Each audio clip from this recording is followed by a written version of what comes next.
Praise the Lord. உங்களை பார்ப்பதற்கு ஆண்டவர் கிருபை பாராட்டினார்.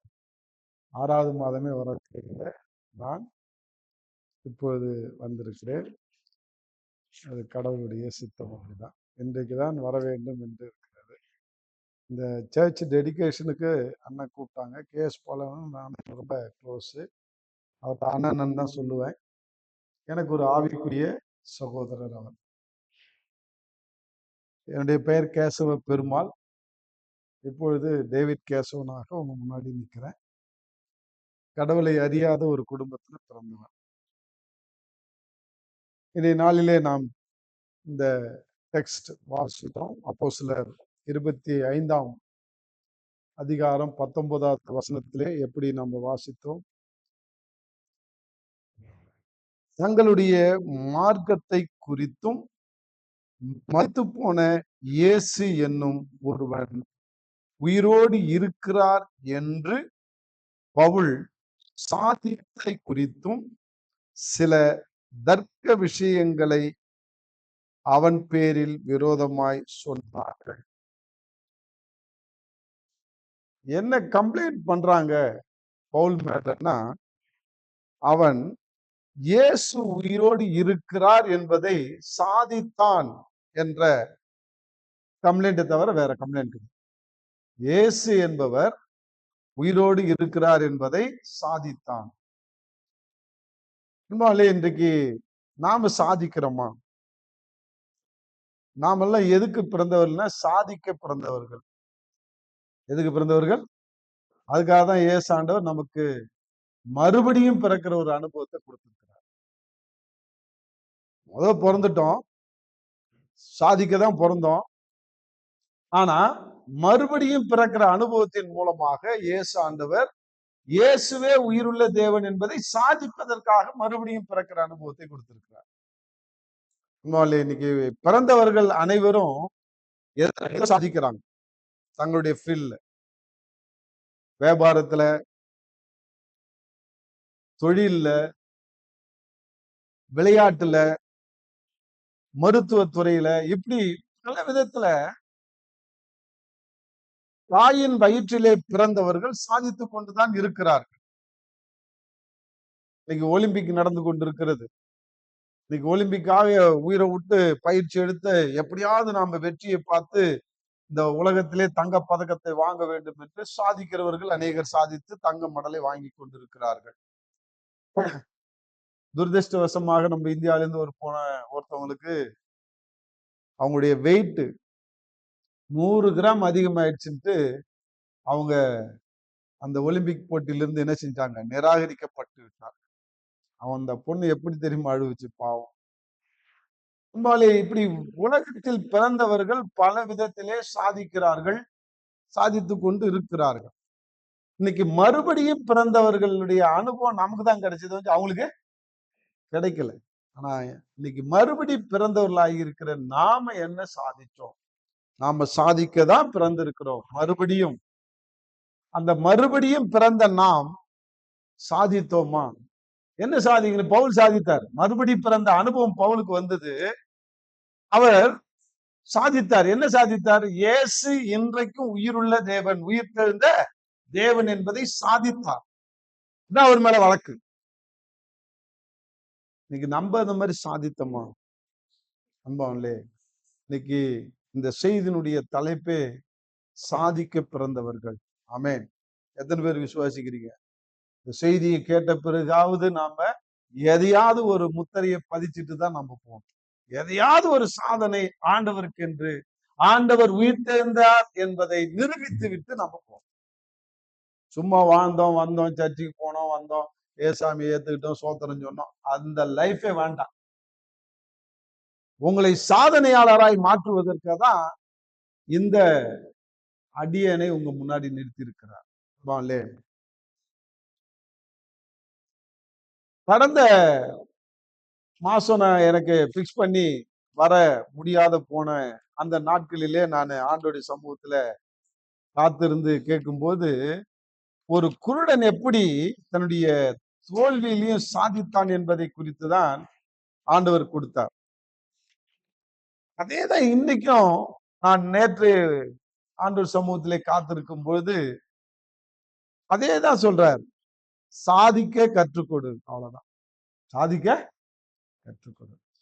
அன்பாவிலே, இன்னைக்கு நாம எப்படி சாதிப்போம் அப்படின்னாக்கா, நம்ம மத்தியில ஆண்டவர் சாதித்திருக்கிறார். அவர் ட்ரூ காட். எத்தனை பேர் உணர்றீங்க? எத்தனை பேர் ருசிச்சு இருக்கிறீங்க? ஆண்டவர் தான் உயிருள்ள தேவன் என்பதை நாம ருசித்து இருக்கிறோம். இப்ப அந்த ருசித்த பிறகு அடுத்தவர்களுக்கு அதை காண்பித்தோமா? அடுத்தவர்களுக்கு அதை நிரூபித்தோமா? அடுத்தவர்களுக்கு இயேசு என்னுடைய வாழ்க்கையில உயிருள்ள தேவனா இருக்கிறார் என்பதை நான் அடுத்தவர்களுக்கு வாழ்க்கையில இந்த உயிருள்ள தேவனை நீ பிடிச்சுக்கோ, உனக்கு அவர் உயிருள்ள தேவன் தான் அப்படின்னு சொல்லி நம்ம சாதித்து இருக்கிறோமா என்றால் நிச்சயமாக அந்த காரியத்தை நம்ம சிந்திக்க வேண்டும். என்னுடைய வாழ்க்கையில இயேசு ஆண்டவரை நான் அறியாதவன். நான் பக்கா இந்து குடும்பத்திலே பிறந்தவன், பக்தி மார்க்கத்திலே வளர்க்கப்பட்டேன். எங்க அப்பாவுக்கு என்னுடைய சாட்சி பெரிய சாட்சி, 3 மணி நேரம் ஓடும் என் சாட்சி. யூடியூப்ல இருக்கிறது, நீங்க போய் கேட்டு பாருங்க. டேவிட் கேசவன் போட்டாலே வந்துடும், என் பேஸ் வந்துடும். உட்காந்து பொறுமையா 2.5 மணி நேரம் ஓடும். உட்காந்து கேளுங்க.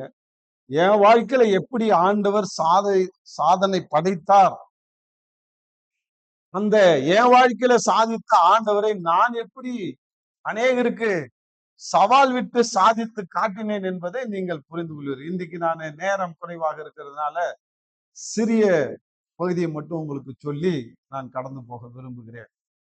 என் வாழ்க்கையில எப்படி சாதித்தார் ஆண்டவர், எப்படி தன்னை நிரூபித்தார் என்று கேட்டோம்னா, பவுல் எப்படி இயேசுவை மறுதலித்தான், இயேசுவை ஏற்றுக்கொண்டவர்கள் எல்லாம், இயேசுவை விசுவாசித்தவர்கள் எல்லாம் கொல்லறதுக்கு உத்தரவு வாங்கிட்டு போனான். அந்த நேரத்தில் தான் இயேசு ஆண்டவர் அவனை சந்தித்தார். உங்களுக்கு எல்லாம் தெரிந்த உண்மைதான். தெரிந்த பிறகு அவன் சொல்றான் ஒரு இடத்துல, அழிக்க தேடின விசுவாசத்தை பிரசங்கிக்கிறான். எப்படியா?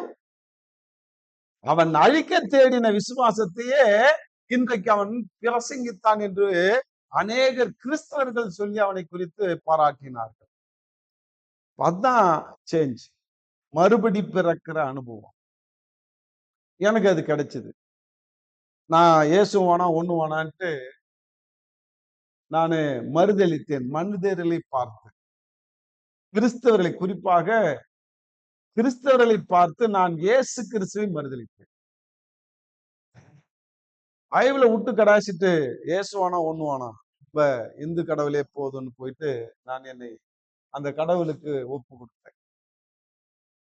5 வருஷம் அமைதியா இருந்தார். என்னுடைய வாழ்க்கையில அதுதான் இருண்ட காலம் என்று சொல்லுவேன். அமைதியா இருந்தார். எவ்வளவு தூரம் உன்னால ஓட முடியுமோ ஓடுறா மகனேன்னு சொல்லி ஓடிட்டார். ஓட முடியாம கடைசி வாழ்க்கையின் ஓரத்துக்கு ஓடிட்டேன். அப்படின்னு என்ன அர்த்தம்? 5 லட்சம் ரூபாய் கடன் பிரச்சனையில சிக்கி, குடும்பத்துல சமாதானத்தை இழந்து, சும்மா ஒரே ஒரு சின்ன தகராறு, சாம்பார் வைக்கலன்னு ஒரு தகராறுக்கு அது பெரிய பூதகரமாயி என் மனைவி, என் பிள்ளை, என் மாமனார் 3 பேரையும் கொல்லுவதற்கு, கொலை செய்வதற்கு நான் திட்டமிட்டேன். விடிய விடிய திட்டம் போட்டுட்டேன். விடிஞ்ச உடனே கொலை செய்யணும். கொலை செய்ய ஏந்திரிக்கும் போதுதான் நான் வேண்டாத, விரும்பாத, நான் ஒதுக்கி தள்ளின இயேசு என் வாழ்க்கையில பேச ஆரம்பித்தார். இப்ப நீ கொலை பண்ணிட்டுனா உன் வாழ்க்கை என்ன ஆகும்? அழிஞ்சிரும் அப்படின்னு இப்படிதான் பார்த்து பேசுறேன். அழிஞ்சிரும். அங்க கிச்சன்ல வேலை செய்யறாங்க, போய் கொலை பண்ணணும். இப்படி அடுத்த ஸ்டெப் எடுத்து வைக்கும் போது ஒரு குரல், இப்ப நீ கொலை பண்ணா உன் வாழ்க்கை என்ன ஆகும்? கொலை பண்ணி என்ன ஆகும்? பினிஷ், அழிஞ்சிரும், அழிய போகுது. என் வாழ்க்கை இன்னும் 10 நிமிஷத்துல அழிய போகுது, அழிஞ்சிரும் அப்படின்னு. அப்படின்னா நீ பாவம் பண்ண. அடுத்தது நான் பதில், நான் ஒரு பாவத்தை செய்யலையே. நீ வணங்குற தெய்வத்திட்ட போய் கேள்வி, நீ என்ன பாவம் பண்ண? அதான், அதோட நின்று போச்சு குரல். நான் வணங்கின தெய்வம் உங்களுக்கே தெரியும், வாயிருந்தும் பேசாது, கையிருந்தும் தொடாது, காதிருந்தும் கேட்காது. மனுஷனுடைய கை வேலையாக இருக்கிறது. அப்பதான் நான் முடிக்கிறேன். ஆஹா, நான் நம்புற தெய்வங்கள் எனக்கு பேசாத, எனக்கு 1/2 மணி நேரத்துல பதில் வேணும். 6 மணிக்கு எழுந்திரிச்சு ஆண்டவர் என்னோட சந்திக்கிறார். 6:30க்குள்ள என் மனைவியை நான் கொலை செய்தாகணும். 7 மணிக்கு என் மகளை கொலை செய்தாகணும். 7:30க்கு என் மாமனாரை கொலை செய்யணும். இதுதான் என்னுடைய பிளான். 3 பேரையும் 3 இடத்துல 3 விதமா கொலை செய்யணும். அதெல்லாம் பயங்கரம். அதெல்லாம் சென்சார் கட் பண்ணிடுறேன்.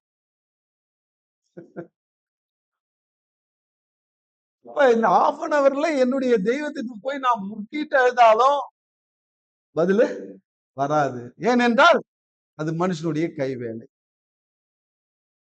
புரிஞ்சுக்கிட்டேன். இப்ப என்னடா செய்யறது? ஒண்ணுமே புரியலையே. சரி, அடுத்தது திங்க் பண்றேன். சரி, ஜோசியக்காரன்ட்ட போலாமா? இல்ல குறி சொல்றவன்ட்ட போலாமா? எப்படியாவது பதில் கிடைக்காதா? நான் என்ன பாவம் பண்ணேன்? ஏன் என் வாழ்க்கை அழிய போகுது? எல்லாம் சுத்தி இருக்கிறவன் நல்லா இருக்கிறான். பங்கு பங்காளி எல்லாம் நல்லா இருக்கிறான். மாமன் மச்சாலும் நல்லா இருக்கிறான். ஏத்து வீட்டுக்காரன் பாத்து வீட்டுக்காரன் நல்லா இருக்கிறான். நான் மட்டும் அழிய போறேன். இப்ப என்ன காரணம்? அப்படின்னு நான் பாவம் பண்ணேன். இந்த கேள்வி எனக்குள்ளார பயங்கரமா ஊற்றுது. இப்ப ஜோசியக்காரன் 6 மணிக்கு கடை திறந்து வச்சிருக்க மாட்டான். சரி, அதுவும் முடியாது. இப்ப என்ன செய்யறது? மண்டையை பிச்சுக்கிறேன். அப்பதான் நான் டிப்ளமா இன் பார்மசி படிப்பதற்காக கடந்த 5 ஆண்டுகளுக்கு முன்பாக சென்னை சென்றிருந்தேன்.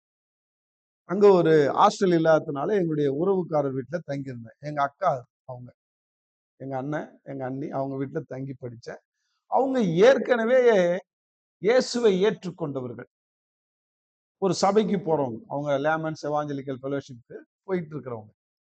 அவங்க வீட்டுல நான் தங்கி படிக்கிறதுனால அங்க போய் உட்காரும் போது அவங்க எனக்கு பைபிளை கொடுத்தாங்க. இயேசுவை அறிமுகப்படுத்தினார்கள். இயேசுவை எப்படி அறிமுகப்படுத்தினாங்கன்னா, இயேசு கிறிஸ்து ஆண்டவராகி இயேசு பேசுற தெய்வம், அவர் உயிருள்ள தெய்வம், அவர் பைபிள் மூலமாய் பேசுவார் என்று அடிக்கடி சொல்லுவாங்க. உட்காந்தா சொல்லுவாங்க, ஏச்சா சொல்லுவாங்க, சாப்பிடக்குள்ள சொல்லுவாங்க, போக்குள்ள சொல்லுவாங்க.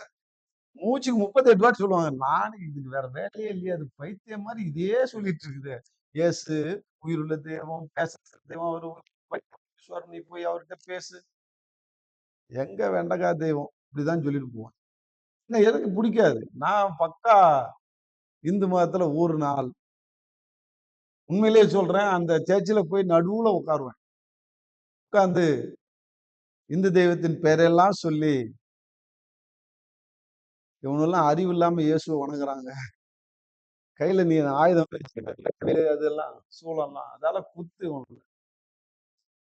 வேண்டுதல் செய்தவன் 2 வருஷம் செஞ்சு எங்க போய் உட்கார்ந்துட்டேன்? சர்ச்சில் போய் உட்கார்ந்துட்டு அவ்வளவு வைராக்கியமா இருந்தேன். அங்க கேட்கிற சாட்சிகள் எல்லாம் கேட்கும்போது நான் இப்படியே என் மனசுல நினைப்பேன், இவங்க என்ன காசு வாங்கிட்டு என்ன சொல்லிட்டு இருக்கிறான்னு, ஊத்திட்டு ரீல் சுத்திட்டு இருக்கிறான்னு நினைப்பேன். இப்படியெல்லாம் நினைத்த என்னை ஆண்டவர் சந்தித்த நேரம் நாள் இதுதான் என்கவுண்டர் எனக்கு. அப்ப அவங்க சொன்னது நினைவு வந்தது. 5 வருஷத்துக்கு முன்னாடி அவங்க சொன்னது ஞாபகம் வருது. என்னன்னு? ஏசாண்டவர் பேசுற தெய்வம், அவர் உயிருள்ள தெய்வம், அவர் பைபிள் மூலமா பேசுவார். பளிச்சுன்னு வந்தது. சரி, நான் நம்பின தெய்வங்கள் இது மனுஷனுடைய கைவேலையா இருக்கு, அது பேசாது. பேசுற தெய்வத்தை சொன்னாங்களே, நம்ம அக்கா அறிமுகம் பண்ணாங்களே, அதை நம்ம விட்டுட்டுமே, அந்த பைபிளையும் தூக்கி போட்டுட்டோமே, அது எங்க இருக்குது அந்த பைபிள், தேடு அப்படின்னு சொல்லி இந்த பதட்டத்திலையும் இந்த பைபிளை அந்த பழைய புத்தகம் எல்லாம் போட்டு வச்சிருக்கிற இடத்துல எடுத்து வந்து அந்த டப்பாவை கொட்டினாக்க ஒரு பைபிள் வந்து விழுந்தது. பரவாயில்ல, கிடைச்சிருச்சு. இந்த ஆளுகிட்ட கேட்டு பார்ப்போம். எந்த ஆள்கிட்ட? அவருக்கு மரியாதையே கொடுக்கல, கடவுள்னு ஏத்துக்கவே இல்லை. பைபிள் அப்படி வச்சுட்டு திறந்து தூசெல்லாம் தட்டிட்டு இப்படிதான் கேட்டேன், யோ இயேசுவே, நான் இப்ப 3 கொலை பண்ண போறேன். நீ உண்மையிலே பேசுற தெய்வமா இருந்தா என்னோட பேசியா, வாயா போயான்னு தான் சொன்னேன். யோ இயேசுவேன்னு தான் சொன்னேன். நான் என்ன பாவம் பண்ணேன் அதை மட்டும் சொல்லு, வேற ஒண்ணும் வேணாம். அதை மட்டுமா சொன்னாரு அவரு? அப்படி திறந்த பாருங்க, உபாகம் 28 என்ற அதிகாரம் கண்ணிலே பட்டது. நீங்க வீட்டுல போய் வாசிங்க, அதெல்லாம் வேண்டாம், திறக்காதீங்க. என்ன மட்டும் வேண்டாம். ஒரே ஒரு காரியத்தை திறந்து வச்சீங்க, ஒரு காரியத்தை மட்டும் நான் சொல்றேன், அதை மட்டும் படிச்சா போதும். உபாகம் 28 ஆண்டவர் ஆசீர்வாதங்களையும் சாபங்களையும் வைத்திருக்கிறார். உங்களுக்கு அறிந்ததுதான். நீங்க முதல் போர்ஷன் ஆசீர்வாதங்கள், 2வது அப்படியே சாபங்கள். அத்தனை சாபங்களும் என் வாழ்க்கையிலே நடந்ததை ஆண்டவர் சுட்டி காட்டினார். ஒரு டிவில எப்படி படம் தெரியுமோ அதே போல ஒவ்வொரு சாபமா படிக்க படிக்க படிக்க டிவில ஓடுற மாதிரி என் கண்ணு முன்னால ஓடிட்டு இருக்குது. இந்த 5 வருஷம் நான் பட்ட பாடுகளும் கஷ்டங்களும் எனக்கு பகீர் பகீர்னுது. ஏன் அப்படின்னாக்கா, அதுல ஒரே ஒரு காரியம் மட்டும் சொல்றேன். உனக்கு எதிரி ஒரு வழியாய் புறப்பட்டு வருவான், நீ அவனுக்கு பயந்து 7 வழியாய் ஓடி பயன் இருக்கு. இந்த இந்த வார்த்தையை நான் படிக்கிறேன். என் முன்னால அப்படியே உழுது ஒரு காரியம். என்னன்னாக்கா, என் மெடிக்கல் ஷாப்ல நான் உட்கார்ந்து இருக்கிறேன். டிப்ளமா படிச்சு நான் மெடிக்கல் ஷாப்ல வச்சிருக்கும் போது ரூ. 5,00,000 கடன் பிரச்சனை. இந்த பிரச்சனையை சந்திக்கும் போது கடன்காரன் வந்து திட்டுறதுக்கு வரான், என்னை அடிக்கிறதுக்கு வரான், அவமானப்படுத்துறதுக்கு வரான் கடையை நோக்கி. ஏனென்றால் 3 வருஷமா அவனுக்கு வட்டியும் கொடுக்கல, அசலும் கொடுக்கல. அவனுக்கு அல்வா மட்டும் கொடுத்துட்டு இருக்கிறேன். அவன் எமோஷன் ஆகி கடையில போய் இவனை அவமானப்படுத்த வேண்டும் என்று சொல்லி அந்த மூணுல வரக்குள்ள நான் தெரிஞ்சு அவனுக்கு பயந்துட்டு ஒரு வழியா ஓடி இப்படி சந்தில போந்தேன். அது 3 தெரு சுத்துச்சு. இவன் நின்னு கத்திட்டு இருக்கிறான். ஊரெல்லாம் கூடி போச்சு. எல்லாம் வேடிக்கை பார்க்க ஆரம்பிச்சிட்டாங்க. இன்னும் போலியாட்டு எதிர்க்க ஒரு சந்து பூந்தேன். அது 4 தெரு சுத்தி என்னுடைய கடைய வந்து சேர்ந்தோம். இப்ப ஆண்டவர் அழகா கேட்டாரு. அவன் ஒரு வழியா தான் வந்தான். நீ எத்தனை வழி ஓடுன? 3 நாளும் 7. 3 நாள் எத்தனை? 7 வழி ஓடுனத இந்த ஆளு எப்ப பார்த்தாரு? நான் கேட்ட என் மனசுல கேட்டதை அப்படியே நான் ஓப்பனா சொல்றேன். நான் போன மாசம் 7 தெரு சுத்தினதை இந்த ஆளு என்னவோ பார்த்துட்டு எழுதின மாதிரி எழுதிக்கிறாரு. இந்த புஸ்தகம் எழுதி நேத்து எழுதினாரு. போன மாசம் எழுதுனா இந்த புத்தகம் எழுதி எத்தனை வருஷம் இருக்கு? 2000 வருஷத்துக்கு முன்னாடி எழுதப்பட்ட புஸ்தகத்துல என் வாழ்க்கையில நேத்து நடந்த சம்பவம், போன மாசம் நடந்த சம்பவத்தெல்லாம் எழுதி இருக்கிறாரு. எப்படி? ஃபேன் ஓடிட்டு இருக்குது. அப்படியே வேர்த்து கொட்டுது. நடுங்க ஆரம்பிச்சிருச்சு. என்னோட ஆண்டவர் பேச ஆரம்பித்தார். அழகா சொன்னார். அதுல ஒரு வாசனை இருக்கு. நீ அறியாத ஜாதியிடத்திலே கொண்டு போகப்பட்டு அங்கே உன் தாயும் தகப்பனாரும் வணங்கின கல்லையும் மண்ணையும் சேவிப்பாய் என்று முடிச்சிட்டார். முடிச்சிட்ட உடனே ஒரு சம்பவத்தை என்ன டிவில காட்டுற மாதிரி காட்டுறார். நான் கடந்த 5 ஆண்டுகளுக்கு முன்பாக எங்க ஜெயாக்கா வீட்டுல இருக்கும்போது 2.5 வருஷம் ஆலயத்துல போய் இயேசுவை ஏற்றுக்கொள்ளவில்லை. அந்த முடிய 6 மாசம் இருக்கும்போது இயேசுவை ஏற்றுக்கொண்டேன். ஒரு சம்பவத்தினால நான் என்னுடைய படிப்புல ஃபெயில் ஆன உடனே ரொம்ப வருத்தமா போய் உட்கார்ந்துட்டு இருக்கிறேன். எங்க அக்கா வந்து சொல்லுது, நான் ஃபெயில் ஆயிட்டேன்னு வருத்தப்படாத, ஆண்டவர்ட்ட போய் ஜெபம் பண்ணு, ஏன் ஃபெயில் ஆன சொல்லு, ஆண்டவர் பேசுவாரு அப்படின்னு. இதுக்கு வேலை இல்லைன்னு நான் சொல்றேன். அங்க கெட்ட வார்த்தை யூஸ் பண்ணேன். வேலை இல்லை இது அப்படின்னு டேஷ் போட்டு சொன்னேன். எப்ப பார்த்தாலும் ஆண்டவர் பேசுவாரு பேசுவார். நாமளே வேதனையில உட்கார்ந்துட்டு ஃபெயில் ஆயிட்டோன்னு இப்ப வந்து எந்த பொண்ணுல வேல் பாசுற மாதிரி உட்காந்து அப்படின்னு சொல்லி திட்டிட்டு அப்படின்னு அவங்க போயிட்டாங்க. எனக்குள்ள ஒரு யோசனை, நல்லா தானே படிச்சோம், நல்லா தானே எழுதணும், ஏன் ஃபெயில் ஆனோம்? அவங்க சொன்ன மாதிரிதான் ஜெபம் தான் பண்ணி பார்ப்போமே, அந்த கடவுள் தான் பேசுவாருன்னு சொன்னாங்களே, சரி ஏன் ஃபெயில் ஆனன்னு கேட்டுதான் பார்ப்போமே, நமக்கு ரீசன் தெரியாமல் இப்ப நம்ம மூச்சிட்டு இருக்கிறோம்னு சொல்லிட்டு அன்னைக்கு நான் இந்த பைபிளை எடுத்துட்டு முட்டி போட்டு ஏயா நான் ஃபெயில் ஆனேன் அப்படின்னு தான் கேட்டேன். அழகா டிவில காட்டுற மாதிரி காட்டுறாரு. என்னுடைய காலேஜ் லைப்ரரியில நான் ஒரு புத்தகத்தை எடுத்து நல்லா திருடுறதை காட்டுறாரு. பாரு நீ, நான் புத்தக பைத்தியம், எங்க நல்ல புத்தகம் கிடைச்சாலும் எடுத்துட்டு வந்துருவேன். அந்த மாதிரி ஆள் நான். அதை நான் காலேஜ் புத்தகத்தை என்ன செஞ்சேன், திருடி எடுத்துட்டு வந்தேன். நீ திருடினதால தான் ஃபெயில் ஆனன்றத ரீசனை கண்டுபிடிச்சார். ஆஹா, அங்கதாங்க மனம் திரும்பினேன். அழகா எடுத்துட்டு போய் காலேஜ்ல கொடுத்துட்டு மன்னிப்பு கேட்டு வந்தேன். பாஸ் பண்ணேன், வந்துட்டேன். வந்த பிறகு இயேசுவை ஏற்றுக்கொண்டு நான் வருகிறேன் ஊருக்கு. என் ஊர்ல வந்து நான் முட்டி போட்டு ஜெபம் பண்றேன். எங்க அப்பா ஓங்கி விட்டாரு ஒரு அறம் தலையில. நான் படிக்க தான் உன்னை அனுப்பிச்சேன், டேஷ் ஆகி வந்திருக்கிற. அங்க ஒரு தாழ்த்தப்பட்ட ஜாதி பெயரை சொல்லி என்ன திட்டார். டேஷ் ஆகி வந்திருக்கிற, படிக்க தான்டா அனுப்பிச்சேன், இதாகி வந்திருக்கிற. இங்க வந்து இந்த மாதிரி பொம்பளை மாதிரி முட்டி போட்டுட்டு ஜெபம் பண்ற வேலை வைக்காது. ஆம்பளை கணக்கா பூஜை ரூம்ல போய் சாமி கும்பிடு போ, இல்லைன்னா வீட்டை விட்டே தீர்த்துருவேன். இது ஒரு சம்பவம். அன்றைக்கு ஞாயிற்றுக்கிழமை மெட்ராஸ்ல இருந்து வந்த உடனே நான் ஒரு ஆலயத்துக்கு போறேன். அந்த ஆலயத்துல நடந்த ஒரு சம்பவங்கள் என்னுடைய மனதை பாதித்தது. நான் புது நபர் அந்த ஆலயத்துக்குள்ள நுழைஞ்சிருக்கிறேன். பக்கத்துல ஒருத்தர் நல்லா செம்ம போதையில வந்து உட்கார்ந்தார்.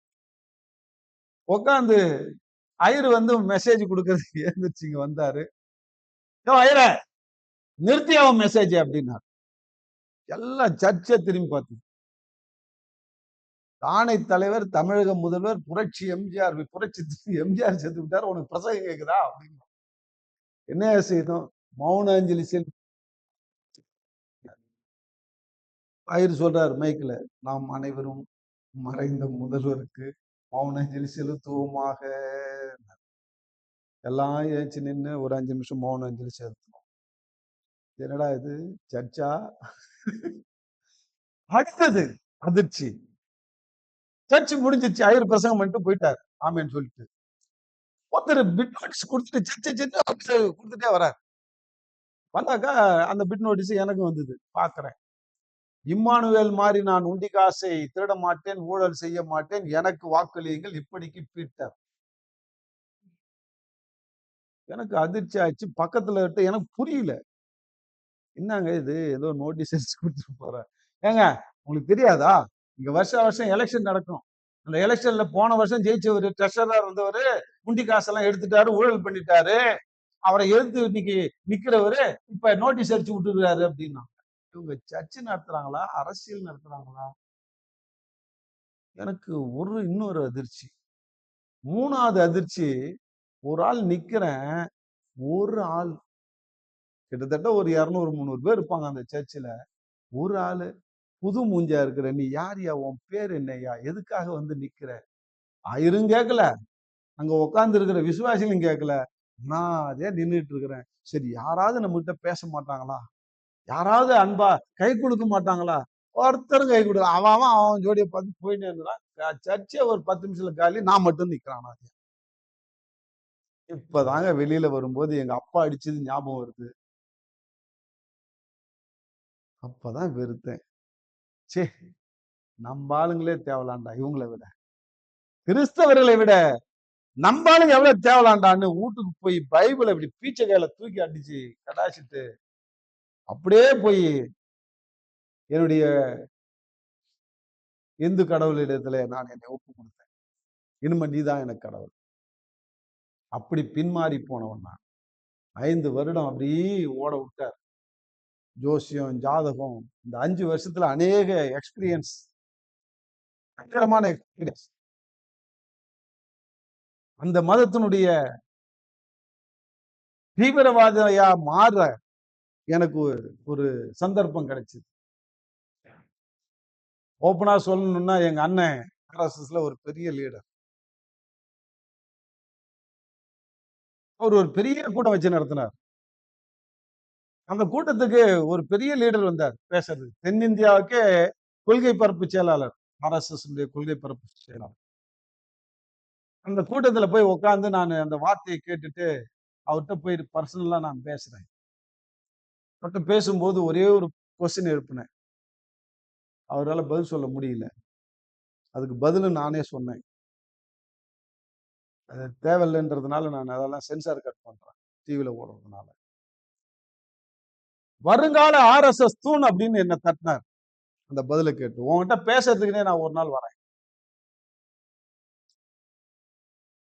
இன்றைக்கு அப்படிப்பட்ட நிலைமையில இருந்தவனை தான் ஆண்டவருக்கென்று சாதிக்கிற ஒரு துரும்பாக பயன்படுத்தி கொண்டிருக்கிறார். அல்லேலூயா. இன்னைக்கு இருந்த என்னை ஆண்டவர் சந்தித்தார். எப்படி? அந்த கோயில்ல போய் ஒப்பு கொடுத்தது, பைபிளை தூக்கி கடாசினது எல்லாம் டிவில காட்டுற மாதிரி காட்டினார். நீ அறியாத ஜாதி இடத்திலே கொண்டு போகப்பட்டு உன் தாயும் தகப்பனும் வணங்கின கல்லையும் மண்ணையும் சேவிப்பாய்ன்னு சொன்னார் பாருங்க. அந்த நேரத்துல நான் இயேசுவை மறுதலித்து பைபிளை தூக்கி கடாசிட்டு ஒரு கோயில்ல போய் என்னை ஒப்பு கொடுத்தது ஆண்டவர் அழகா படத்துல காட்டுற மாதிரி காட்டினார். இதுதான்டா நீ செய்த பாவம்.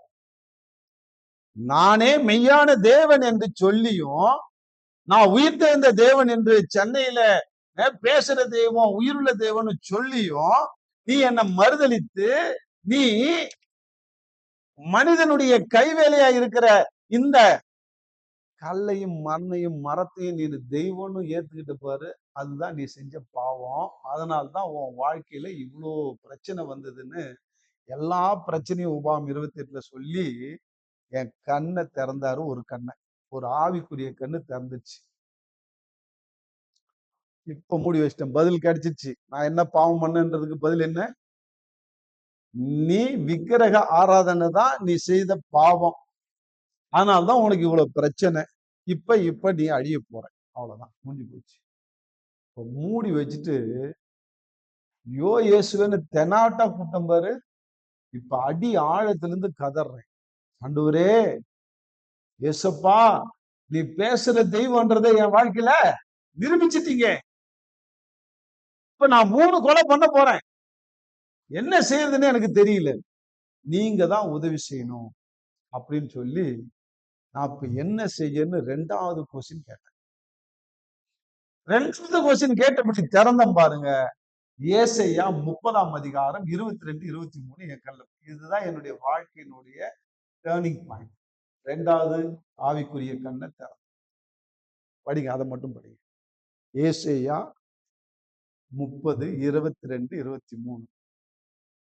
உன் சுருபங்களையும் மூடிய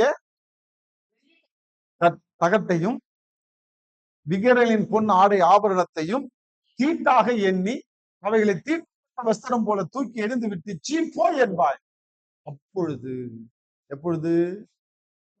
அப்பொழுது. அன்னைக்கே எனக்கு கத்து கொடுத்தாரு. அப்பொழுதுன்ற ரகசியங்க அது. அப்பொழுதுன்ற வார்த்தையை நீங்க அலட்சியமா விட்டுறாதீங்க. நல்ல மைண்ட்ல ஏத்தீங்க. எப்பெல்லாம் உங்க பைபிள்ல அப்பொழுது அப்பொழுது அப்பொழுது சொல்லுங்க, மறக்காதீங்க. பண்ருட்டில இருந்து ஒருத்தர் வந்தாரு, அப்பொழுதுனுடைய ரகசியத்தை இப்பொழுது எனக்கு வெளிப்படுத்திட்டாருன்னு சொல்லுங்க. அப்பொழுதுன்னு எப்பெல்லாம் வருதோ உங்க பைபிள்ல கட்டம் போட்டு எப்பொழுதுன்னு ஒரு கேள்வி கேளுங்க 3 தடவை. அதுக்கு வரக்கூடிய ஆன்சர் தான் உங்க வாழ்க்கையிலே பெரிய ஆசீர்வாதத்தை கொண்டு வரக்கூடிய ஆன்சர். என் வாழ்க்கையில கொண்டு வந்து போறேன். அப்பொழுது, எப்பொழுது? இந்த விக்கிரகத்தெல்லாம் நீனு தீட்டுப்பட்ட வஸ்திரம் போல தூக்கி எறிந்து விட்டு சீ போ என்றார்.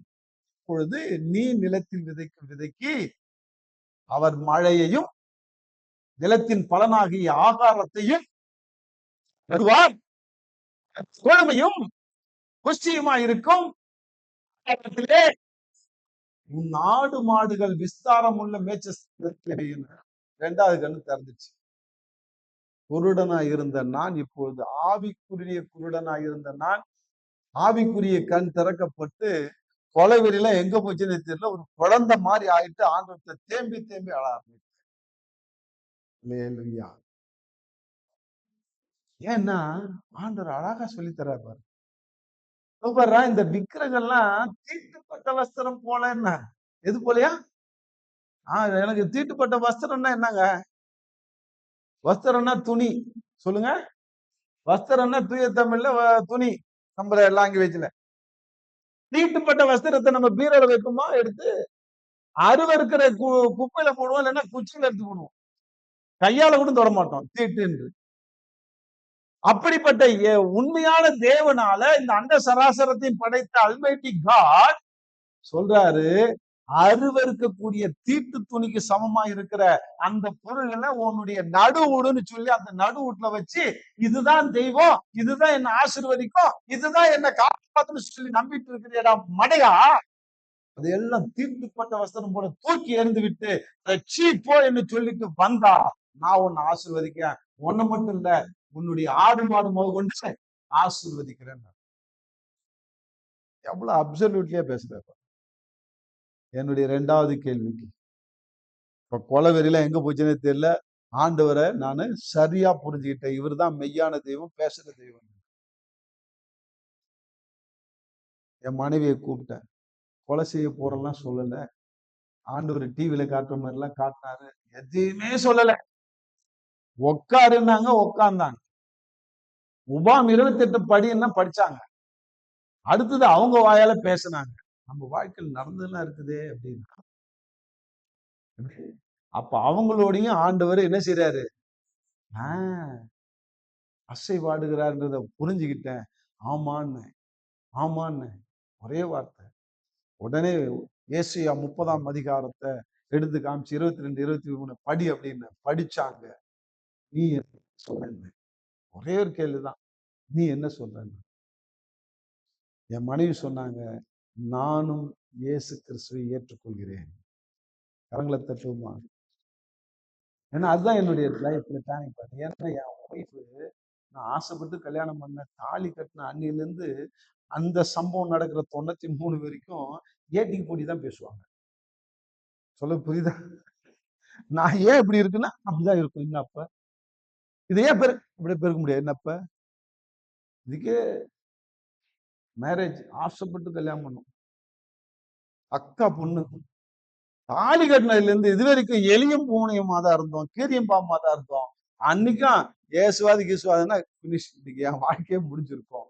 ஆனா அன்னைக்கு அவங்க வாயிலிருந்து நானும் இயேசுவை ஏற்றுக்கொள்கிறேன்னு சொன்ன அடுத்த செகண்ட் நான் ஏஞ்சிட்டேங்க. வாயை மூடல அவங்க. அடுத்த செகண்ட் பூஜை ரூமுக்கு போனேன். எல்லா படத்தையும் கட்டினேன், மூட்டைய கட்டினேன். தீட்டுப்பட்ட வஸ்திரத்தை எப்படி போடுவோமோ அதே போல குப்பை போடுற இடத்துல சீ போ அப்படின்னு சொல்லி போட்டுட்டு வந்து முட்டி போட்டு என் மனைவி முட்டி போட சொல்லிட்டு 3வது கேள்வி கேட்கிறேன். ஆண்டவரே, 5 லட்சம் ரூபாய்க்கு கடனாளிக்கா இருக்கிறேன். சாம்பார் வைக்கிறதுக்கு 10 ரூபாய்க்கு தோரம்பயிர் வாங்குறதுக்கு வக்குல்லன்னு தான் 3 கொலை பண்ண போறேன். எப்படியா நீ ஆசீர்வதிப்ப? இவ்வளவு பிரச்சனைல இருக்கிறேன்னு இப்ப தூக்கி போட்டு வந்த ஆசீர்வதிப்பேன்னு சொன்னியே, எப்படியா ஆசீர்வதிப்ப அப்படின்னு கேட்டேன். 3வது கேள்விக்கும் பதில் அதே உபாகம் 28:1 14 வரைக்கும். வீட்டுல போய் படிங்க. 14 ஆசீர்வாதம் இருக்குது. நீயும் அதுல ஒண்ணு நீயோ கடன் வாங்காது, நீயும் கடன் கொடுப்பாய். போச்சு, எனக்கு கோடி ரூபாய் ஒன்று மாதிரி ஆச்சு. ஒரு வார்த்தை அடிச்சாரு பாருங்க. நிறைய 14 ஆசீர்வாதம். எத்தனை ஆசீர்வாதம்? 14 ஆசீர்வாதத்தை இன்றைக்கு என்ன துரத்தி கொடுக்குறாரு. போதியா பிடிச்சுக்கோ அப்படின்னு.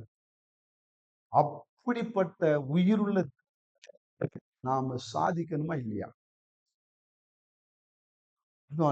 அந்த ஆசீர்வாதத்தை கொடுத்த பிறகு என் வாழ்க்கை மாறியது. நான் பாவத்தை அறிக்கிட்டு ரட்சிக்கப்பட்டேன். லேமன்ஸ் எவாஞ்சலிக்கல் ஃபெலோஷிப்ல 20 வருஷம் ஊழியக்காரனாக ஊழியம் செய்தேன். இன்னைக்கு என்னுடைய கடன் எல்லாம் அடைச்சாரு. அதெல்லாம் பெரிய ஃபார்முலா, பெரிய ரகசியங்கள். அதுல ஒரே ஒரு சின்ன காரியங்களை மட்டும் சொல்லிட்டு என் வாழ்க்கையில எப்படி கடன் அடைச்சாருன்ற ஒரு ரகசியத்தை மட்டும் சொல்லி கொடுத்துட்டு மீதியெல்லாம் நீங்க யூடியூப்ல பார்த்து தெரிஞ்சுங்க. இல்ல அடுத்த முறை ஐயர் கூப்பிட்டாரு நான் வந்து விலாவரியா நான் சொல்றேன். அவ்வளவுதான். அடுத்தது எப்படி நான் அடுத்தவர்களுக்கு இயேசுவை நிரூபித்தேன் என்று ஒரே ஒரு சின்ன ஒரு சம்பவத்தை மட்டும் சொல்லி நான் முடிக்கிறதுக்கு ஆசைப்படுறேன். அன்பாலே, என் வாழ்க்கையில நான் இயேசுவை ஏற்றுக்கொண்டேன், தூக்கிட்டேன், வந்துட்டேன், ரட்சிக்கப்பட்டுட்டேன். 2.5 வருஷமா சின்சியரா ஆண்டவருடைய ஆலயத்துக்கு போறேன். எல்லாம் பண்றேன். அவங்க என்னென்னலாம் சொன்னாங்களோ அதெல்லாம் செஞ்சேன். பாவத்தெல்லாம் அறிக்கையிட சொன்னாங்க, அறிக்கையிட்டேன். பெரியவங்கிட்ட மன்னிப்பு கேட்க சொன்னாங்க, மன்னிப்பு கேட்டேன். திருப்பி கொடுக்க சொன்னாங்க, திருப்பி திருநதை திருப்பி கொடுத்தேன். எல்லாம் பண்ணேன். டேவிட் கேசவன் பேரை மாத்திட்டேன், ஞானசானமும் எடுத்தேன். ஆனா கடன் பிரச்சனை அடையவில்லை. ஒவ்வொரு நாளும் ஒரு 50 பேர் கடன்காரன் வந்து என்னை திட்டிட்டு போவான். வாழவும் முடியல, சாகவும் முடியல, சகிக்கவும் முடியல. ஏன் ஆண்டவரே இப்படிப்பட்ட ஒரு நிர்பந்தமான நிலைமை எனக்கு அப்படின்னு சொல்லி தினமும் அழுத காலங்கள் உண்டு. நான் அதுல ஒண்ணே ஒண்ணு கத்துக்கிட்டேன். என்னன்னாக்கா, வியாபாரம் இருக்காது எனக்கு. ஓட்டிட்டு இருப்பேன். ஓட்டுறதுன்னா தெரியல. ஓட்டுறதுன்னா என்ன? கடையை திறந்து வச்சிருப்போம். ஒரு வியாபாரம் இருக்காது. கல்லா திறந்தா 60 ரூபா இருக்கும் நைட்ல. ஒத்த ரூபா இருக்கும். ஒருத்தன் 1 மணி நேரம் சென்று வருவான். ஒரு அனாஜின் மாத்திரை கொடு அப்படின்னு. 2 மணி நேரம் சென்று இன்னொரு பொண்ணு வரும். ஒரு பெராக்கல் மாத்திரை கொடு அப்படின்னும். ஒத்த ரூபாய் வியாபாரம் பண்ணிட்டு இருப்பான் ஒரு மெடிக்கல் ஷாப்ல. ஒரு பங்க் கடைக்காரன் கூட 200 ரூபா 300 ரூபா கல்லா கட்டுவான் இல்லையா? அப்படிப்பட்ட வருமானம் இல்லாத நேரத்துல நான் 50 கடன்காரர்களுக்கு பதில் சொல்ல வேண்டிய நிர்பந்தத்துல இருக்கும்போது அதிகமா நான் என்ன செய்தேன் தெரியுமா? வேதத்தை வாசிக்க ஆரம்பித்தேன். வேதத்தை, ஆமா, மத்தேயு 5, 6, 7 இந்த 3 அதிகாரத்தை மீண்டும் மீண்டும் வாசிச்சேன். இன்னைக்கும் வாசிட்டு இருக்கிற 30 வருஷம், ஆயிரக்கணக்கான வருஷம் பாத்தியா? அதுலதான் நான் தங்க சுரங்கத்துல இருக்கிறாரு. தங்க சுரங்கத்தை எப்படி தோண்டி தோண்டி தங்கத்தை எடுத்தாங்களோ அதே போல இன்னைக்கும் புதையலை எடுத்து கொண்டிருக்கிறேன். தங்கத்தையும் வைடூரியத்தையும் வைரத்தையும். இதுல வேதத்துல 5, 6, 7 தான் எனக்கு ஒரு ஃபார்முலாவை நிறைய கத்து கொடுத்தாரு. ஒண்ணை மட்டும் உங்களுக்கு சொல்றேன். 6ஆம் அதிகாரம் 33வது வசனம் படிங்க.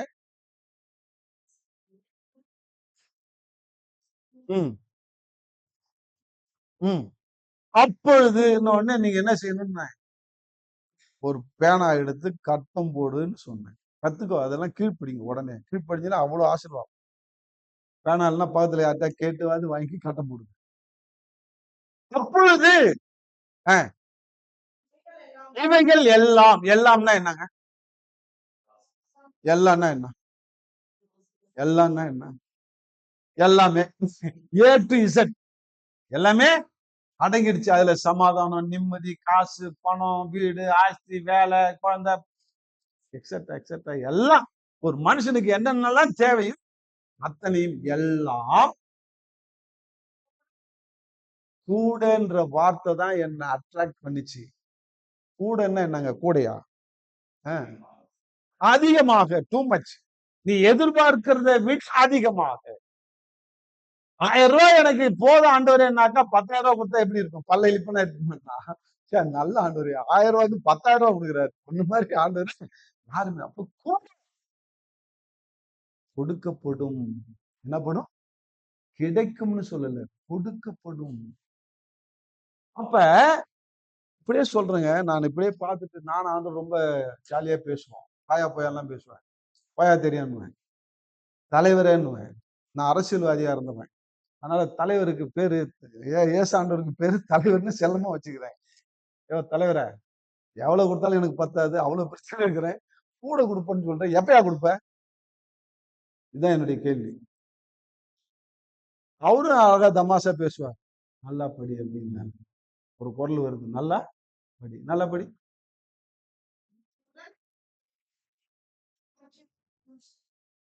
சரியா? அப்பொழுது எப்பொழுது 2 காரியத்தை சொல்றாரு. எதையோ தேடணும், ராஜ்யத்தை தேடணும், நீதியை தேடணும். நான் புரிஞ்சுக்கிட்டேன். ராஜ்யத்தை தேடணும்னு புரிஞ்சுக்கிட்டேன் நான்.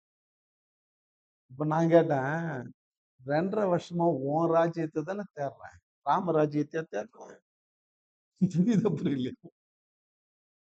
நான் பிள்ளையார் ராஜ்யத்தை தேடுறேன், ராமராஜ்யத்தை தேடுறான். உன் ராஜ்யத்தை தேடுறேன். 2.5 வருஷமா உன் கோயிலுக்கு தானே வரேன், ஆலயத்துக்கு தானே வரேன். எனக்கு ஏன் பிரச்சனை சால்வ் ஆகல? எனக்கு ஏன் கூட கொடுக்கல அப்படின்னு கேட்கும்போது நான் டென்ஷன் ஆகி கேட்ட உடனே அவரு டென்ஷன் ஆவார இல்லையா? அவரும் டென்ஷன் ஆயிட்டார். நல்லா படி அப்படின்ட்டார். பெரிய கணேன்னு ஒரு குரல், நல்லா படி, நல்லா படி. முதலாவது நிறுத்துன்னார். நிறுத்துன்னுட்டார். முதலாவதுன்னா என்ன அர்த்தம்? அக்கா சொல்லிச்சு இல்ல ஃபர்ஸ்ட், அதேதான் நானும் சொன்ன இந்த மக்கு ஃபர்ஸ்ட் அப்படின்னா. ஏய் எனக்கே அல்வாவா? தமிழ்ல இருக்கிற வார்த்தை இங்கிலீஷ்ல சொல்ற ஃபர்ஸ்ட்ன்னு. அதுக்குதான் அர்த்தம் கேட்டேன். என்ன ஃபர்ஸ்ட்ன்னா என்ன, முதலாவதுன்னா என்ன அப்படின்னு. அப்படியே சரண்டர் ஆயிட்டேன். ஆண்டவரே நான் 10ஆம் கிளாஸ் ஃபெயில், எனக்கு ஒண்ணும் தெரியாது, இதுக்கு மேல நீதான் சொல்லணும் அப்படின்ட்டேன். அன்பான்லே ஆண்டவர் அழகா சொன்னார். காதுல வந்து சொன்னார், ஃபர்ஸ்ட் ஆஃப் ஆல் அப்படின்னார். அது முதல் பட்சமாக. முதலாவதுன்னா என்ன அர்த்தம்? முதல் பட்சமாக என்னுடைய ராஜ்யத்தையும் என்னுடைய நீதியும் தேடுகிறாயா? 2ஆம் பட்சம், 3ஆம் பட்சம், 4ஆம் பட்சம் அந்த மாதிரி இடத்த கொடுத்து தேடுறியா? அடிச்சாரு செவுல அரைஞ்ச மாதிரி. நாட்டியமாச்சுன்னா கடையை திறந்து வியாபாரம் பண்ணுவோம். அடுத்த வாரம் கல்யாணத்து இது சர்ச்சுக்கு போய்க்கலாம். இன்னைக்கு ஒரு கடங்காரம் வரும், அவனுக்கு எப்படியாவது கொடுத்தா அவனுக்கு காசு. திடீர்னு ஒரு சொந்தக்காரன் பத்திரிக்கை வச்சுட்டானாக்கா அவ்வளவுதான், கல்யாணத்துக்கு போயிடுவோம், அடுத்த வாரம் சர்ச்சுக்கு போயிடுவோம். இப்பதான் கேட்டாரு, நீ சர்ச்சுக்கு ராஜ்யத்தை தேடுறன்னு சொன்னிய, சர்ச்சுக்கு வர்றத 2ஆம் பட்சமா வச்சுக்கிறியா, முதல் பட்சமா வச்சுக்கிறியா? எத்தனை பட்சம் தான்? முதல் இடத்தை கொடுத்தேன், 2ஆம் இடத்தை கொடுத்தனா? 2ஆம் இடத்துல. அப்பதான் குறைவு பண்றேன். முதல் இடத்தை கொடுத்துப்பார். உன்னுடைய ராஜ்யத்தையும் என்னுடைய நீதியையும் நீ முதலாவது வச்சு தேடிப்பார். அப்பொழுது இதெல்லாம் உனக்கு கூட கொடுக்குறாய். அப்ப ராஜ்யத்தை தேடுறது புரிஞ்சுக்கிட்டேன். நாட்டிகமாச்சுன்னா சர்ச்சுக்கு வரணும். 2 கடையை சாத்தின 7 மணிக்கு சர்ச்சுக்கு போனேன், அதை பெருக்கி தள்ளுறதுல இருந்து, பாய போறதுல இருந்து, ஸ்பீக்கர் செட் எடுத்து வைக்கிறதுல இருந்து, கக்கூச கழுவுறதுல இருந்து எல்லாமே செஞ்சேன். காலையில 7 மணி 8 மணிக்கு உள்ள நுழைஞ்சேன்னா நைட் 8 மணிக்கு தான் வீட்டுக்கு வருவேன். அது வரைக்கும் சர்ச்சிலேயே கிடந்தது. ராஜ்யத்தை தேடுறது, பைபிளை படிக்கிறது, நீதியை தேடுனார். அது என்னங்க நீதியை தேடுறது, எங்கெங்க தேடுறது? அப்பதான் அவர்கிட்ட கேட்டேன், ஆண்டவரே நீதியை நான் எங்க தேடுறது? பஸ் ஸ்டாண்ட்ல போய் தேடவா, மார்க்கெட்ல போய் தேடவா, எங்க தேட அப்படின்னு. அடையா, இந்த புத்தகம் கையில வச்சுக்கிற பாரு, இந்த கருப்பு புத்தகம், இந்த முதல் பக்கத்துல இருந்து கடைசி பக்கம் வரையும் தேடு அப்படின்னாரு. படிக்க ஆரம்பிச்சேங்க. படிக்க படிக்க எதெல்லாம் அநீதி, எதெல்லாம் நான் பாவம் அப்படின்னு சொன்னனோ அதை செய்யாம நீ விட்டாலே நீ நீதியை தேடுகிறாய் என்று அர்த்தம். நான் எதெல்லாம் செய்யக்கூடாதுன்னு சொல்றேனோ அதை செய்ய, அதுவே நீதி. நீ நீதியை பிடிச்சி தேடணும்னு ஒண்ணுமே இல்லை. பொய் சொல்லாதேன்னு, பொய் சொல்லாத இரு, நீதியை தேடுறேன்னு அர்த்தம். கோவப்படாதேன்றான், கோவப்படாத இரு, நீதியை தேடுறேன்னு அர்த்தம். சொல்லி கொடுத்தார். இப்ப ராஜ்யத்தையும் நீதியும் முதல் பட்சமாக வைத்து தேட தேட என்னுடைய 5 லட்சம் ரூபாய் கடன் அடைஞ்சது. கடன் கொடுக்கறோம்னா மாறினேன். எனக்கு 2 பெண் பிள்ளைகள். இன்னைக்கு 2 பேரும் டாக்டருக்கு படிச்சு இன்னைக்கு நல்ல பொசிஷன்ல இருக்கிறாங்க. இன்னைக்கு அநேகருக்கு ஆசீர்வாதமா ஒரு ஊழியக்காரனா வைத்திருக்கிறாரு. என்னை என்னுடைய வாழ்க்கையில உயிர்த்தெழுந்த தேவன் தன்னை நிரூபித்தது போல, நான் சாதித்தது போல, இன்னைக்கு அநேக கடன் பிரச்சனையில இருக்கிறவங்களுக்கு இந்த சத்தியத்தை சொல்லி, இயேசுவை சொல்லி சாதித்து வருகிறேன். அதுல என்னுடைய நண்பர் ஒருத்தர் மலர்மாறன்றவரு 7 லட்சம் ரூபாய் கடன் பிரச்சனையில இருக்கும்போது நான் அவருக்கு சத்தியத்தை சொல்லி, என்னை காப்பாத்தின என் தேவன், உயிர்த்தெழுந்த தேவன், உயிரோடு இருக்கிறார், உன் வாழ்க்கையில அவர் உதவி செய்வார் என்று சொல்லும் போது அவன் சொன்ன ஒரே கேள்வி, விடிய விடிய பேசணும், 9 மணில இருந்து 3 மணி வரைக்கும் என்னுடைய சாட்சி எல்லாம் சொல்லி அநேக காரியத்தை சொல்லி முடிச்ச உடனே அவர் ஒரே ஒரு வார்த்தை சொன்னாரு, உன் கடவுள் இயேசு உன்னை எப்படி காப்பாத்தினாரோ என் கடவுள் சிவன் என்ன காப்பாற்றுவார், போயிட்டு வா அப்படின்னு. தமிழ்ல ஒரு பழமொழி சொல்லுவாங்க, விடிய விடிய ராமாயணம் கேட்டு சீதைக்கு ராம சித்த பண்ண மாதிரி இவர் விடிய விடிய என்கிட்ட சத்தியத்தை கேட்டுட்டு உன் தெய்வம் உன்னை காப்பாத்துன மாதிரி ஏன் தெய்வம் என்ன காப்பாத்துன்னா பாரு. எனக்கு கோவம் வந்துச்சு. பிடிச்ச அப்படியே பிடிச்சேன், நில்றா அப்படின்னு. நில்ற, உனக்கு சவால் இல்லை, உன் தெய்வத்துக்கு சவால். உன் பிரச்சனையை சொல்லிதான் என்கிட்ட வந்த 2 பிரச்சனை.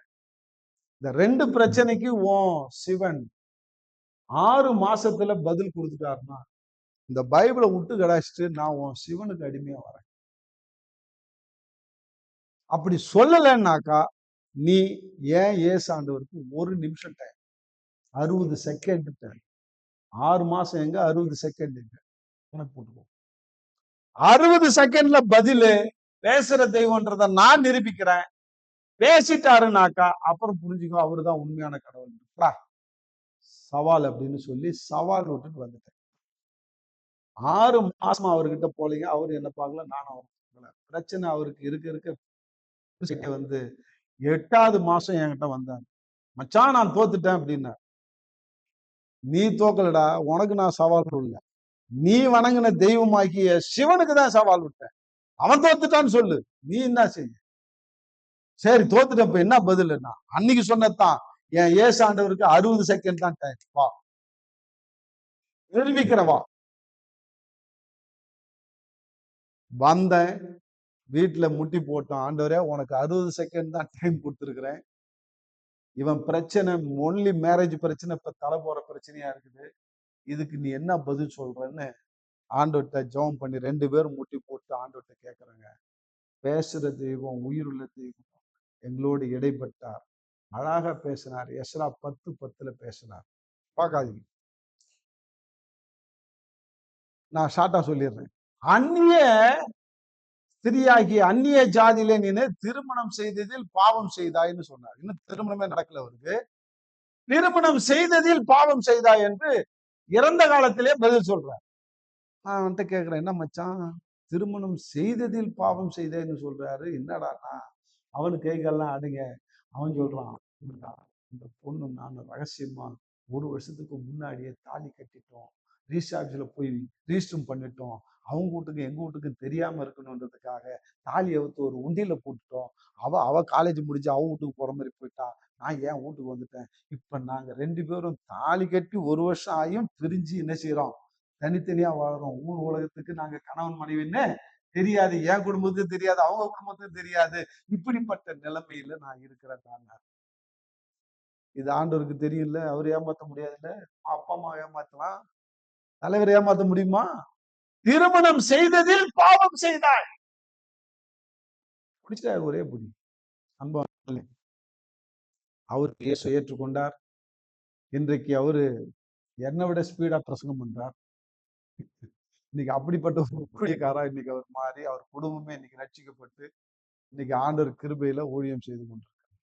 இப்ப என்னுடைய வாழ்க்கையில நான் தோல்வி அடைந்த நிலையில உயிர்த்தெழுந்த தேவன் என் வாழ்க்கையில இடைப்பட்டு சாதித்தார்.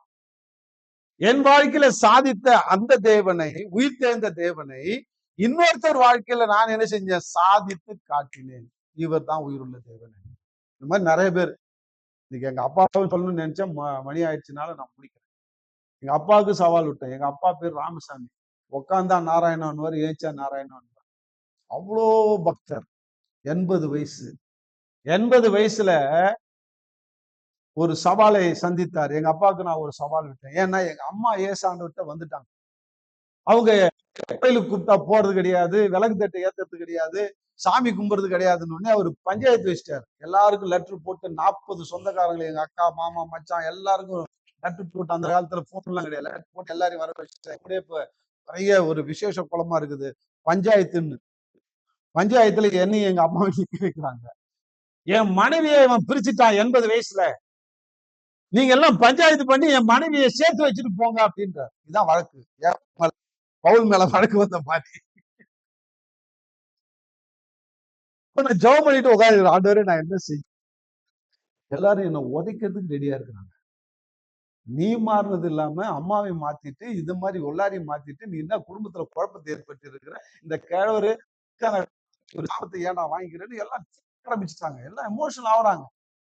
நான் என்ன செய்ய ஆண்டவரே சொல்லிட்டு இருக்கும் போது ஆண்டவர் அழகா சொன்னாரு, உங்க அம்மா கையை பிடி, உங்க அப்பா கையை பிடி, உங்க அம்மா உங்க அப்பாட்ட ஒப்படைச்சிட்டு நீ வித்ரா வாங்கிக்கோ அப்படின்னாரு. நான் பாட்டுனே கூப்பிட்டேன், இங்க வாங்க அப்படின்னு. எங்க அப்பாவை கூப்பிட்டேன், எங்க அம்மாவை கூப்பிட்டேன். 2 பேரையும் ஒப்படைச்சிட்டேன். இதாம்மா பைபிள் சொல்லுது, அந்தப்படி மனைவிகளே சொந்த புருஷனுக்கு என்ன செய்யுங்க சொல்லுது. அதனால உனக்கு அதுதான் நான் போதிக்கிறேன். கீழ்ப்படி. இனிமே அப்பா என்ன சொல்றாரோ அதுதான் செய்யணும். கோயிலுக்கு கூப்பிட்டா போ, பெருமா கோயிலுக்கு கூப்பிட்டா போ. எங்க அம்மா முழிக்குது. விளக்கு தட்டி ஏத்துன்னா ஏத்து, இன்னும் முழிக்குது. பூஜை ரூம்ல சாமி கும்பிடுன்னா கும்பிடு, விளக்கு ஏத்து. சினிமா கூப்பிட்டா போ. இவன் உப்பையே ஜகாவாயிட்டானா, பயந்துட்டானான்னு எங்க அம்மா குழம்பிக்குது. சொல்லிட்டு இத பாரு, ஏன்னா பைபிள் தான் சொல்லுது, உங்க வீட்டுக்கு என்ன சொல்றாரு அதுக்கு கீழ்ப்படின்னு சொல்லுது. அதனால கீழ்ப்படி போ. எப்பா சொல்லிட்டேன், இதுக்கு மேல நான் விளைக்கிறேன்னு. எல்லாம் அப்படியே சிரிச்சுட்டாங்க. கூடி இருந்த சொந்தக்காரெல்லாம் சொன்னாங்க, பஞ்சாயத்து பிசு பிசு திட்டுச்சு. அன்பாலே முடிஞ்சு போச்சா? சாப்பிடுறோம். என்ன யாரும் அப்புறம் ஒண்ணும் சொல்ல முடியாதுல்ல. ஆமா, எங்க அப்பா பாருல கோல் அடிச்சு, சேஃப் சைட் கோல் அடிச்சு. சாப்பிடும் போது அழகா எங்க அப்பாட்ட கேட்டேன், எப்பா நீ, எங்க அப்பா விடுதலை, அதாவது தியாகி, சுதந்திர போராட்ட வீரர் அவரு. நீ தியாகி தானே, சுதந்திர போராட்டத்துக்கு சுதந்திரம் வேணும்னு போராடி தானே ஜெபம் பண்ணி சுதந்திரத்தை பெற்றுக்கொண்ட. அப்ப மனுஷனுக்கு சுதந்திரம் இருக்குல்ல எல்லாருக்கும். நாங்களாம் போராடிதான் வெற்றியை பார்த்தோம் அப்படின்னு. சரி, உன் மனைவிக்கும் சுதந்திரம் இருக்குல்ல? ஆமா இருக்கு அப்படின்னாங்க. சரிப்பா, தெரியாம தான் கேட்கிறேன். இப்போ உன் கூட அம்மா வந்து பெருமாள் கோயிலுக்கே வராங்க, நீ பெருமாளை போயிட்டு சேவிக்கிற, பெருமாளே அப்படின்னு மூலஸ்தானத்தை பார்த்து தாடையில போட்டுட்டு நாராயணன்ற. பக்கத்துல லட்சுமி, எங்க அம்மா பேர் லட்சுமி, எங்க அப்பா பேர் ராமசாமி. லட்சுமி உட்காந்துட்டு கும்பிடுதான்னு பாக்குறபடி எங்க அம்மாவும் கும்பிடுறாங்க. ஆனா மனசுக்குள்ள, எதுக்குள்ள? மனசுக்குள்ள, இயேசுவே என் புருஷன் அறிவு இல்லாம இந்த சிலைய கும்பிடுறான், இவனுக்கு அறிவை கொடு, இவன் ஆவிக்குரிய அறிவை தரன்னு மனசுக்குள்ள ஜெபம் பண்ணா கீழ்ச்சா பாப்ப? புரியுதா புரியல? மனசுக்குள்ள இறைவனை வேணும்ல, எங்க நின்றுட்டு கூட இறைவனை வேணும்ல. எங்க அம்மாவுக்கு சொல்லாம சொல்றேன், இன்டைரக்டா சொல்றேன், நீ பெருமா கோயிலுக்கு போ, ஆனா உள்ளத்துல யார ஏசாமி நினைச்சு. இந்த மாதிரி சினிமா கோட்டாய்க்கு போ, அங்க நாகேஷ் விட்டு அடிப்பான், பார்த்துட்டே இரு, நீ ஜெபம் பண்ண, ஆண்டவரே இருந்தாலும் நாகேஷ் விட்டுக்கே எந்த அளவு சிரிக்கிறா, உண்மையான மகிழ்ச்சி நீ தான் கொடுக்க முடியும்னு தெரியாம சிரிக்கிறேன், இவரை மன்னிங்கன்னு சொல்லி ஜெபம் பண்ணு. இப்ப கண்ணை திறந்து, லட்சுமி கண்ணை திறந்து பாரு, நாகேஷ் விட்டு அடிக்கிறான்னு, கண்ணை திறந்து அவங்க நீனு அப்படின்னு. இப்படி சொன்னோடனே எங்க அப்பா எமோஷனல் ஆயிட்டு, டாய் அப்படின்னா, நீ உங்க அம்மா வயித்துல பிறக்கும் போது செத்து பிறந்தடா, பிரசவம் பார்த்த டாக்டர் அம்மா நீ செத்து போயிடுச்சு, இந்த குழந்தை அவனை தூக்கி அடக்கம் பண்ணுங்கன்னு சொல்லிட்டு கை கழுவிட்டு போயிட்டாங்க. உங்க ஆயா வந்து பக்கத்துல எல்லாம் வந்து நாங்கெல்லாம் அழுதுட்டு கிடக்கிறோம் அந்த குழந்தைய பார்த்து. இப்போ பக்கத்துல யாரோ ஒரு கேள்வி, அவங்க வந்து உன் குலதெய்வத்து பேரை சொல்லி வெத்தலை எடுத்து விசிறு அப்படின்னு சொன்னாங்க. உன் ஆயா வெத்தலையில எடுத்து விசிறி கேசவ பெருமாளே கேசவ பெருமாள்னு விசிறுனதுனால 20 நிமிஷம் சேர்ந்து உயிர் வந்தது உனக்கு. அப்பயே நாங்க என்ன செஞ்சோம், தண்ணி தெளிச்சு 3 தடவை கேசவ பெருமாள் கேசவ பெருமாள் இந்த பிரசவ டேபிள்லயே உனக்கு என் குலதெய்வத்து பேரை வச்சேன்டா. அப்ப எங்கடா போனா ஏசுன்னு டேஷ் போட்டு சொன்னார் கெட்ட வார்த்தையில. இப்பதான் என் பிறப்பின் ரகசியம் தெளிஞ்சது, நான் செத்து பிறந்தவன். இப்பதான் நான் சொன்னேன், ரைட் இப்போ வா வழிக்கு, ஒரு உண்மை தெரிஞ்சிச்சு. இப்போ வார்த்தையின் பிரகாரம் எனக்கு நான் செத்து பிறந்தேன், எனக்கு உயிர் யார் கொடுத்தது, நம்முடைய குலதெய்வமாக்கி கேசவ பெருமாள் கொடுத்ததுனால எனக்கு கேசவ பெருமாள் பேர் வச்சல். ஆனா என் சத்திய வேதம் சொல்கிறது, தாயின் கருவில் உருவாகும் முன்னே உன்னை பெயர் சொல்லி அழைத்தேன் என்று. அப்படி சொன்ன உடனே அவர் அசந்து. அதனால உனக்கு இல்ல, உன் கேசவ பெருமாளுக்கு ஒரு சவால் விடுறேன். எனக்கு உயிர் பிச்சை தந்து உயிரை வச்சு இவ்வளவு வரைக்கும் காத்தான அந்த கேசவ பெருமாளுக்கு துரோகம் பண்ணிட்டு இன்னைக்கு இயேசுவை நானு தெய்வம் என்று ஏற்றுக்கொண்டன. நாளுக்கு ரோஷம் மானம் சூடு சுரண இருந்தா என்னை அடிச்சு என் கண்ணை திறந்து, நான் தாண்டா குல தெய்வம், நான் தாண்டா உயிர் பிச்சை கொடுத்த நாய, நீ எதுக்குடா அந்நிய தெய்வத்தை போய் சேவிக்கிறேன்னு சொல்லி என்ன இழுக்கட்டும்.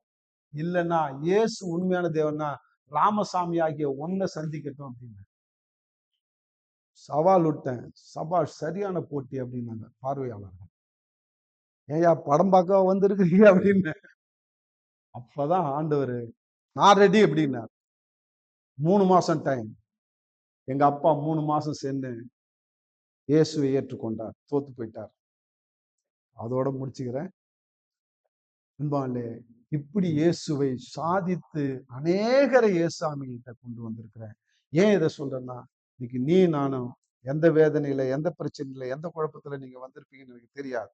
ஆனா கர்த்தர் இன்றைக்கு உங்களோடு பேசியிருக்கிறார். இன்னைக்கு நீங்க ஒப்பு கொடுங்க, ஆண்டவரே நானும் நிரூபித்து காட்டி சாதிக்கிறவனாய் மாற வேண்டும். ஏன்னா இன்னைக்கு ஒவ்வொருவரும் இரண்டாவது பிறப்பு எதனால பிறந்திருக்கிறோம் என்றால், நமக்காக உயிரை கொடுத்து 3ஆம் நாள் உயிரோடு எழுந்த கிறிஸ்துவை நிரூபிக்கிறதுக்கு தான் நாம் மறுபடி பிறக்கிற அனுபவத்தை பெற்றிருக்கிறோம். அதனால ஒவ்வொரு மறுபடி பிறந்த அனுபவத்தை பெற்ற ஒவ்வொரு கிறிஸ்தவனும் நாம் இயேசு கிறிஸ்துவை நிரூபித்து சாதிப்பதற்காக பிறந்திருக்கிறோம் என்பதை நினைவில் கொண்டு ஒப்பு கொடுத்து ஜெபிப்போம்.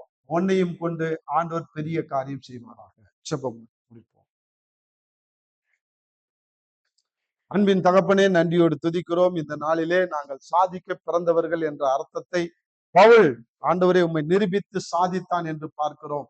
அதனால்தான் அவன் மேல கேஸ். ஆண்டவரே, அதே போல நாங்களும் நீர் உயிர் தேர்ந்த தேவன் என்பதை எங்க வாழ்க்கையில நிரூபித்து இருக்கிறீர், எங்க வாழ்க்கையில சாதித்து இருக்கிறீர். எங்களுக்கு எவ்வளவு அற்புதம் அதிசயங்கள் எல்லாம் செய்திருக்கிறீர் ஆண்டவரே. நாங்கள் அதை அடுத்தவர்களுக்கு சொல்லி அடுத்தவர்களுக்கு ஆண்டவரே உம்மை நிரூபிக்கும்படியாக, ஆண்டவரே உயிர் தேர்ந்த தேவன் நீர்தான் என்பதை, இந்த உலகத்துக்கே நீர்தான் தெய்வம் என்பதை நிரூபிக்க சாதிக்க எனக்கு எங்களுக்கு உதவி செய்யும். ஆசீர்வதியும், என்னுடைய தேவைகள் எல்லாம் சந்தியும். இந்த ஊழியத்தை ஆசீர்வதியும். அருமையான அண்ணன் பேஸ்பாலையும் அவருடைய குடும்பத்தையும் அவருடைய ஊழியத்தையும் ஆசீர்வதிங்க. பொறுப்புல இருக்கிற அருமையான ஆண்டவரே அவரையும் ஆசீர்வதித்து அவர் குடும்பத்தையும் ஆசீர்வதிங்க. இங்க வந்திருக்கிற ஒவ்வொருவரையும் நீர் ஆசீர்வதித்து அவருடைய தேவையெல்லாம் சந்தித்து நீரே அவர்களே ஆண்டவரை ஆசீர்வாதத்தினால நிரப்பி நீர் உயிருள்ள தேவன் என்பதை நிரூபிங்க ஆண்டவரே. நாங்களும் உங்களை நிரூபிக்க உதவி செய்யும். இயேசு கிறிஸ்துவின் நாமத்தான் ஜெபிக்கிறேன் சொல்ல தகப்பனே. ஆமென், ஆமென்.